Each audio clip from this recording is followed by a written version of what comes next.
Zanki Zero is a survival first-person dungeon crawler JRPG developed by Spike Chunsoft in Lancaster, available for the PlayStation 4, PlayStation Vita and Steam.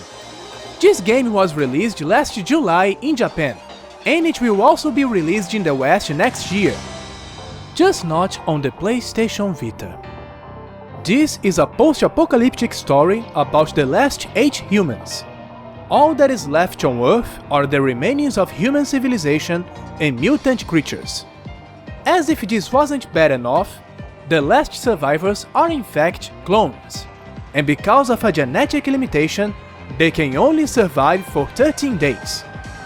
The characters will get older and older, going through childhood, adulthood, middle age, and elderly age, and all of their status will change accordingly.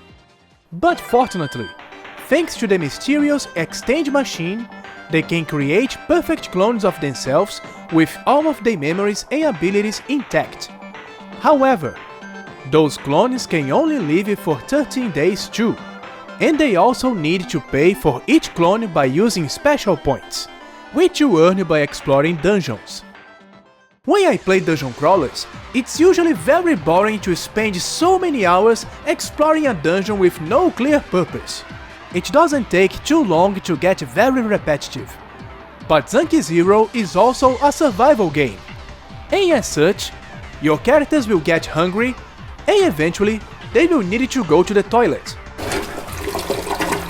And if they take too much damage, they will need to sleep in order to heal themselves.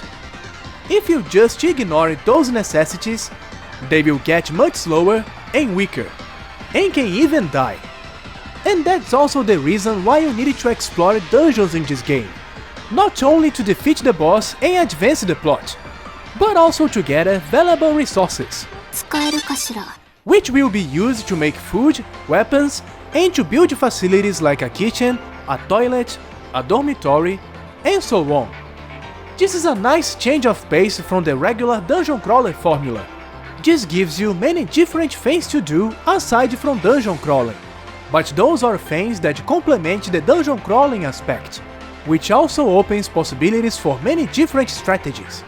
It also gives you a sense of accomplishment, since everything you do has some influence on the gameplay and also changes the look of your main base. The battle system is pretty close to a first-person action game. It's in real time with no random encounters.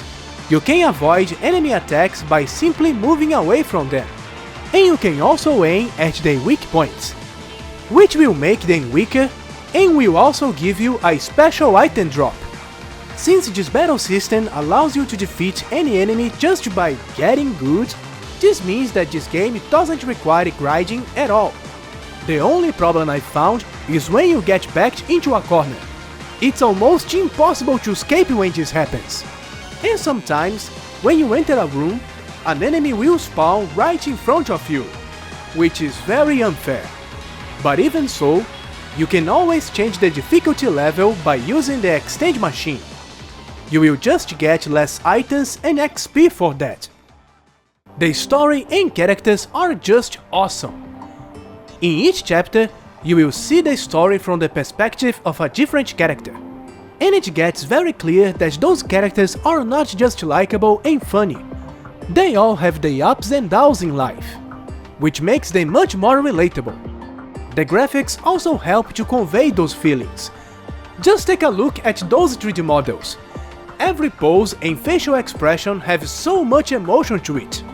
It makes these characters feel much more human.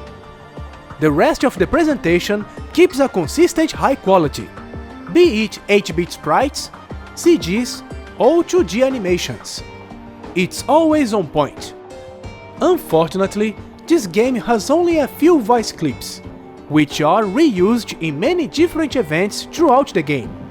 But since the voices change according to the character's age, maybe a fully voiced campaign would be a little too difficult. The soundtrack is also a bit of a disappointment. There are very few tracks, and most of it are just ambient sound effects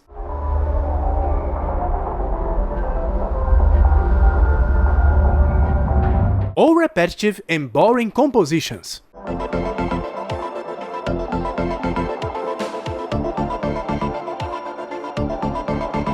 But it's not like this is much of a problem anyway.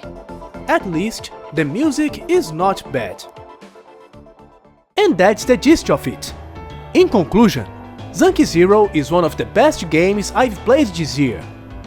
Now I'm even looking forward to other upcoming survival games, such as Digimon Survive. So it comes without saying that I recommend this game to everyone. It has a beautiful story and a really fun gameplay, so I hope more people can enjoy it, and I also hope to see more games like Zanki Zero in the future. And that's it for this review. But if you have any more questions about Zanki Zero, or if you have any suggestions for future reviews, just leave a comment. Thank you for watching! Jinrui no Akarui Mirai wo terashimashou! Bye bye!